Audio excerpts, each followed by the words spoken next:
Good morning everyone, welcome back to Sciento classes. आज आप लोगों के बीच में फिर से नया वीडियो लेकर उपस्थित हुआ हूँ। आज का टॉपिक एग्जाम पॉइंट व्यू से बहुत ही इंपॉर्टेंट है, क्योंकि आज chapter 9 class 12 physics ray optics के इंपॉर्टेंट टॉपिक को डिस्कस करने वाले हैं। कौन सा टॉपिक से 1 मार्क्स, 3 मार्क्स, 5 मार्क्स और कौन सा टॉपिक से एमसीक्यू आता है, पूरे तरीके से डिस्कस करेंगे। वीडियो बहुत ही इंपॉर्टेंट है, इसलिए वीडियो में मेरे साथ अंत तक बना रहे। और चैनल में नया है तो चैनल को सब्सक्राइब कर ले, घंटी के बेल आइकन को प्रेस कर ले, जिससे कोई भी नया वीडियो आए सबसे पहले आपको देखने को मिले। देर ना करते हुए वीडियो को शुरू करते हैं। फर्स्ट टॉपिक है reflection of light. Reflection of light क्या होता है दोस्तों, कि जब भी कोई रिफ्लेक्टिंग सरफेस से इंसिडेंट रे आता है और टकराने के बाद वापस उसी दिशा में लौट जाता है, मतलब the phenomenon of bouncing back of light in A same medium after striking the reflecting surface. इसको बोलते हैं bouncing back of light in A same medium. इसको बोलते हैं after striking the reflecting surface. इसको क्या कहलाता है, reflection of light. Reflection of light में दो लो दिया हुआ है, इसे बोलते हैं इंसिडेंट रे, इसको बोला जाता है रिफ्लेक्टेड रे और नॉर्मल। तीनों एक ही लाइन पे होते हैं। Incident ray, reflected ray, normal तीनों एक ही लाइन पे होते हैं। Incident ray, reflected, normal lie on the same plane. और दूसरा होता है लो, angle of incidence equal to angle of reflection. ये हमारा रिफ्लेक्शन ऑफ लाइट है। उम्मीद करते हैं आपको समझ आ रहा होगा। अब चलते हैं नेक्स्ट टॉपिक की तरफ, प्लेन मिरर। प्लेन मिरर से ऑब्जेक्टिव क्वेश्चन बनता है। यहाँ से ऑब्जेक्टिव और वेरी शॉर्ट आंसर वाला क्वेश्चन बनता है। पूछा जाता है कि प्लेन मिरर का रेडियस ऑफ कार्वेचर और फोकल लेंथ कितना होता है, इन्फानाइट। अगर फोकल लेंथ इन्फानाइट है तो पावर कितना आ जाएगा दोस्तों, 0 आ जाएगा। ध्यान दे, प्लेन मिरर का रेडियस ऑफ कार्वेचर और फोकल लेंथ इन्फानाइट होता है। पावर निकाला जाए तो पावर कितना आ जाएगा, 0 आ जाएगा। इसके बाद आता है कि प्लेन मिरर के द्वारा जो भी इमेज बनता है उसका नेचर क्या होता है। तो इमेज पहला बनता है बिहाइंड द मिरर। दूसरा बनता है इमेज अगर बिहाइंड में बनता है तो कैसा बनता है, वर्चुअल एंड इरेक्ट। तीसरा क्या होता है, size of image equal to size of object. चौथा होता है distance of image from mirror equal to the distance of object from mirror. और पांचवा होता है इमेज लेटरली इन्वर्टेड होता है। लेटरली इन्वर्टेड का मीनिंग बनता है साइड वाइज इन्वर्टेड, ठीक है। और प्लेन मिरर का अगर मैग्निफिकेशन पूछ ले तो प्लेन मिरर का मैग्निफिकेशन कितना हो जाएगा, 1 हो जाएगा। तो प्लेन मिरर से वेरी शॉर्ट आंसर और ऑब्जेक्टिव क्वेश्चन बनता है। रेडियस ऑफ कर्वेचर और फोकल लेंथ कितना, इन्फानाइट, पावर 0। प्लेन मिरर के द्वारा जो भी इमेज बनता है, इमेज कहाँ बनता है, inside the mirror, not behind the mirror. दूसरा क्या होता है, इमेज वर्चुअल एंड इरेक्ट होता है। तीसरा क्या होता है, size of image equal to size of object होता है। चौथा क्या होता है, distance of image from mirror equal to the distance of object mirror. पांचवा इमेज लेटरली इन्वर्टेड होता है। और छठा मैग्निफिकेशन कितना होता है, प्लेन मिरर का 1 होता है। नेक्स्ट टॉपिक है sign convention of spherical mirror. Very very important topic है। यहाँ से 2 मार्क्स वाला क्वेश्चन बन सकता है। तो ध्यान दें, यहाँ पे साइन कन्वेंशन जिस प्रकार से आप लोग ग्राफ पे पढ़ के रखे हैं, इसको क्या बोला जाता है, ओरिजिन। उसी प्रकार से मिरर में पोल को ओरिजिन बोला जाता है। तो पहला साइन कन्वेंशन का रूल है, pole is taken as origin. दूसरा, all distance are measured from pole of the mirror. तीसरा, all distance are measured to the left side of the pole are taken as negative. All distance are measured to the right side of the pole are taken as positive. All distance are measured above the principal axis are taken as positive. All distance are measured below the principal axis are taken as negative. ये 6 rule है। पहला क्या rule था, पोल को origin consider करना है। दूसरा क्या था, जितना डिस्टेंस मेजर होता है सब पोल ऑफ द मिरर से होता है। पोल ऑफ द मिरर का लेफ्ट साइड के डिस्टेंस को नेगेटिव लेना है। पोल ऑफ द मिरर के राइट साइड के डिस्टेंस को पॉजिटिव लेना है। प्रिंसिपल एक्सिस के ऊपर वाले डिस्टेंस को पॉजिटिव लेना है। प्रिंसिपल एक्सिस के नीचे वाले डिस्टेंस को क्या लेना है, नेगेटिव लेना है। तो ये sign convention of spherical mirror. उम्मीद करते हैं समझ आ गया होगा। अब आता है नेक्स्ट टॉपिक है, next topic refraction of light और laws of refraction of light. Refraction of light क्या करता है कि जब लाइट एक मीडियम से दूसरे मीडियम में जाता है तो लाइट क्या करता है, बेंड करता है। इस बेंड होने के फेनोमिनन को बोला जाता है refraction of light. The phenomenon of bending of light ray when light travel from one medium to another medium is called refraction of light. अब इसका लो आता है, तो पहला लो क्या आता है, जिस प्रकार से रिफ्लेक्शन ऑफ लाइट का लो है उसी प्रकार से रिफ्रैक्शन ऑफ लाइट का लो है। इसको बोलते हैं इंसिडेंट रे, इसको बोलते हैं रिफ्रैक्टेड रे और इसको बोलते हैं नॉर्मल। तीनों क्या है, एक ही प्लेन में है, तो पहला लॉ हो जाता है इंसिडेंट रे, रिफ्रैक्टेड रे और normal are lie on the same plane. दूसरा, साइन एंगल ऑफ इंसिडेंस और साइन एंगल ऑफ रिफ्रैक्शन के रेशियो क्या देता है, हमें कांस्टेंट देता है, इसी को बोला जाता है स्नेल्स लॉ। तो फर्स्ट लॉ हो गया incident ray, refracted ray and normal lie on the same plane. दूसरा, the ratio of sine angle of incidence to the sine angle of refraction is constant for two medium which is called, क्या कहलाएगा, Snell's law. Next important topic है mirror formula. Mirror formula से कभी numerical और कभी 5 marks वाला derive करने दे सकता है। तो मिरर फॉर्मूला क्या है, 1/f equal to 1/v plus 1/u, ये हमारा मिरर फॉर्मूला है। ठीक है, वेरी वेरी इंपॉर्टेंट है, इससे न्यूमेरिकल आता है। और ध्यान दें, इससे मैग्निफिकेशन पूछा जाता है, तो मैग्निफिकेशन का 2 फॉर्मूला होता है, m बराबर HI/HO और दूसरा फॉर्मूला होता है -v/u, ये भी फॉर्मूला है। तो mirror formula 1/f equal to 1/v plus 1/u और मैग्निफिकेशन का फॉर्मूला m बराबर HI/HO equal to -v/u। Very very important है, यहाँ से न्यूमेरिकल भी बनता है और डिराइव करने भी दे सकता है। नेक्स्ट इंपॉर्टेंट टॉपिक है रिफ्रैक्टिव इंडेक्स।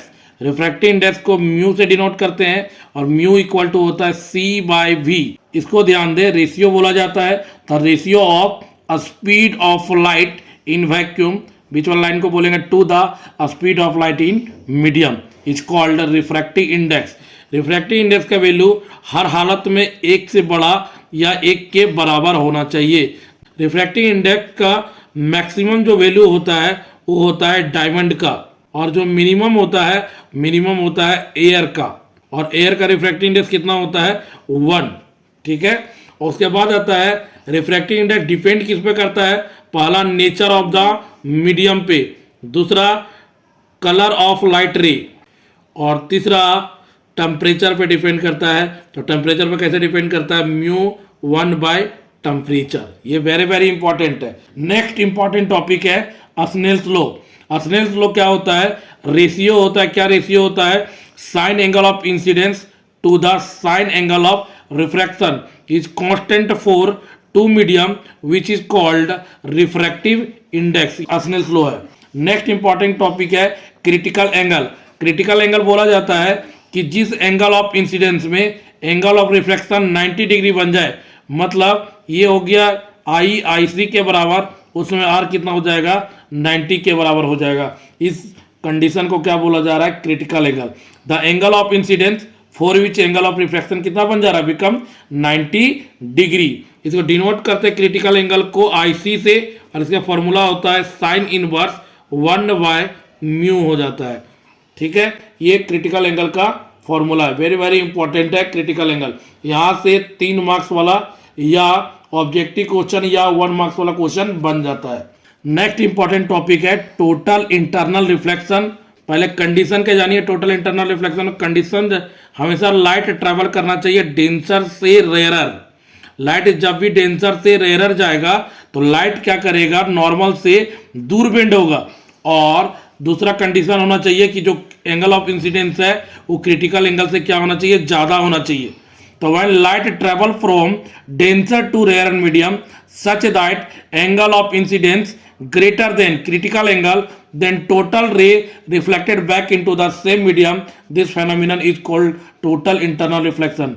मतलब ये बोला जा रहा है, ध्यान दें, यहाँ पे ये था हमारा एंगल ऑफ इंसिडेंस और ये होता है एंगल ऑफ रिफ्लेक्शन।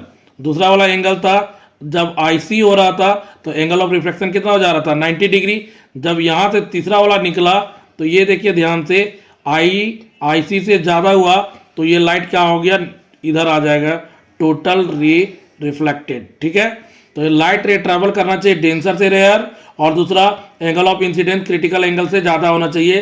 तो उस समय जो होगा वो टोटल रे क्या करेगा, रिफ्लेक्ट करेगा सेम मीडियम में। इस फेनोमेनन को बोला जाता है टोटल इंटरनल रिफ्लेक्शन। अब आता है एप्लीकेशन ऑफ TIR। तो पहला जो आता है एप्लीकेशन वो है mirage. Mirage is the application of TIR। दूसरा होता है ब्रिलियंस ऑफ डायमंड, और तीसरा इंपॉर्टेंट है ऑप्टिकल फाइबर। तो ऑप्टिकल फाइबर किसके प्रिंसिपल पे काम करता है, तो principle of total internal reflection, very very important है। क्रिटिकल एंगल और total internal reflection very very important topic है।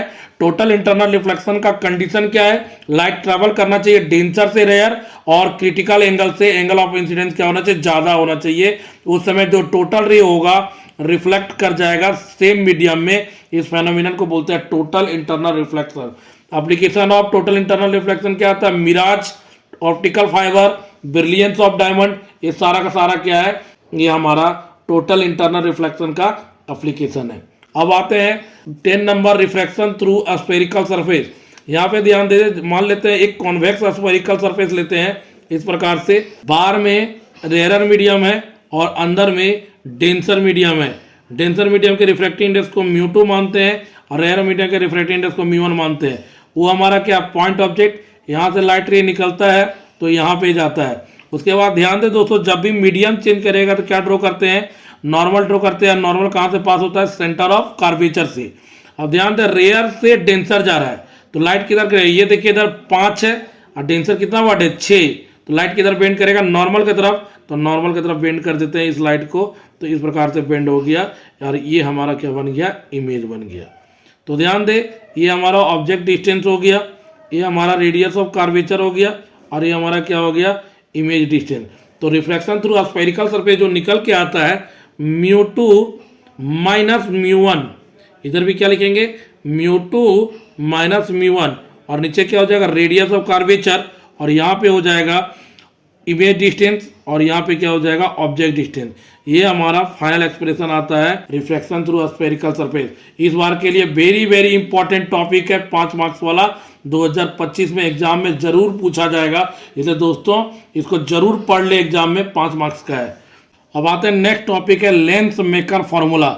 यह टॉपिक 2025 एग्जाम के लिए वेरी वेरी इंपॉर्टेंट है और इस टॉपिक से 5 मार्क्स वाला क्वेश्चन आता है। तो उम्मीद करते हैं ये टॉपिक आप लोग जरूर तैयार कर ले एग्जाम के लिए। इसका जो फाइनल एक्सप्रेशन आता है 1/f equal to μ-1 into 1/r1 minus 1/r2, ये इसका फाइनल एक्सप्रेशन है लेंस मेकर फॉर्मूला का। अब आते हैं लेंस फॉर्मूला।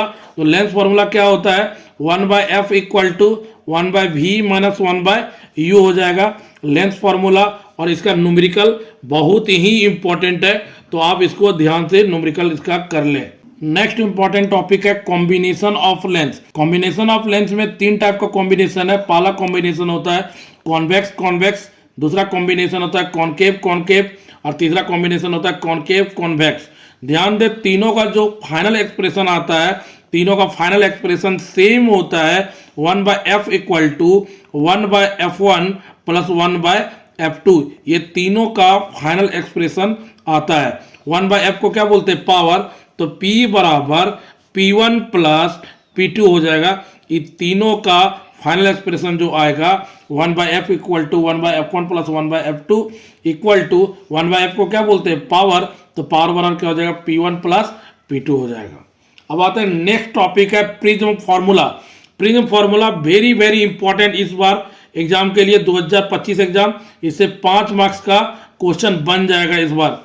ध्यान दें, यहाँ पे प्रिज्म फार्मूला का जो फाइनल एक्सप्रेशन होता है mu equal to sine delta M, delta M को एंगल ऑफ डेविएशन बोलते हैं, plus a/2 by sine a/2। ये हमारा प्रिज्म फार्मूला का फाइनल एक्सप्रेशन है। Mu equal to sine delta M plus a/2 by sine a/2। ठीक है, ये प्रिज्म फार्मूला का फाइनल एक्सप्रेशन है। 2025 में हो सकता है पूछ ले क्वेश्चन को। अब आते हैं नेक्स्ट इंपॉर्टेंट टॉपिक है ऑप्टिकल इंस्ट्रूमेंट। ऑप्टिकल इंस्ट्रूमेंट में सिंपल माइक्रोस्कोप और कंपाउंड माइक्रोस्कोप। सिंपल माइक्रोस्कोप में क्वेश्चन पूछ लिया जाता है कि सिंपल माइक्रोस्कोप के द्वारा कौन सा इमेज बनता है। तो याद रखें दोस्तों, सिंपल माइक्रोस्कोप में कॉन्वेक्स लेंस यूज करता है और कॉन्वेक्स लेंस में हमेशा इमेज बनता है पीछे। ध्यान दे दोस्तों, कॉन्वेक्स लेंस में इमेज जब पीछे बनेगा, कैसा इमेज बनेगा? हमेशा इमेजनरी, और जब भी इमेजनरी बनेगा कैसा बनता है? इरेक्ट बनता है। तो इमेजनरी और इरेक्ट बनता है सिंपल माइक्रोस्कोप में इमेज। सेकेंड इंपॉर्टेंट टॉपिक है compound microscope. Compound microscope very very important है, हर साल आते हैं, उम्मीद करते हैं इस साल भी आए। तो कंपाउंड माइक्रोस्कोप में 2 टाइप का केस बनता है। पहला केस बनता है नॉर्मल विजन के लिए, दूसरा केस बनता है डिस्टिंक्ट विजन के लिए। तो नॉर्मल विजन में जो मैग्नीफाइंग पावर आएगा उसका फॉर्मूला होगा VO बाय UO नेगेटिव में इंटू D बाय FE, और डिस्टिंक्ट विजन में जो आएगा M equal to VO by UO negative sine 1 plus D by FE। यहाँ पे ध्यान दे, खाली 1 प्लस नहीं है, यहाँ पे 1 प्लस एक्स्ट्रा है, तो ये चीज ध्यान दे। नेक्स्ट इंपॉर्टेंट टॉपिक है टेलीस्कोप। टेलीस्कोप में सिर्फ astronomical telescope very very important है। एस्ट्रोनॉमिकल टेलीस्कोप में दो केस पाया जाता है, नॉर्मल विजन और डिस्टिंक्ट विजन। नॉर्मल विजन में F जो मैग्नीफाइंग पावर आएगा FO बाय क्या आएगा FE नेगेटिव में, और डिस्टिंक्ट विजन में आएगा M equal to minus FO by FE 1 plus FE by क्या हो जाएगा D हो जाएगा। ये दो केस आते हैं एस्ट्रोनॉमिकल टेलीस्कोप में। और सेकंड जो इंपॉर्टेंट टॉपिक इसका रिफ्रैक्टिंग टाइप टेलीस्कोप और रिफ्लेक्टिंग टाइप टेलीस्कोप। बोला गया है रिफ्लेक्टिंग टाइप टेलीस्कोप और रिफ्रैक्टिंग टाइप टेलीस्कोप में क्या एडवांटेज और क्या डिसएडवांटेज है, ये एग्जाम में एक बार पूछा है, तो उम्मीद करते हैं इस बार भी पूछ लें। आई होप आप लोगों को वीडियो अच्छा लगा होगा और समझ गए होंगे कि रे ऑप्टिक्स में कौन सा टॉपिक इंपॉर्टेंट है। थैंक यू, आपका दिन शुभ हो। चैनल को सब्सक्राइब करना ना भूलें, ठीक है। Sign two classes.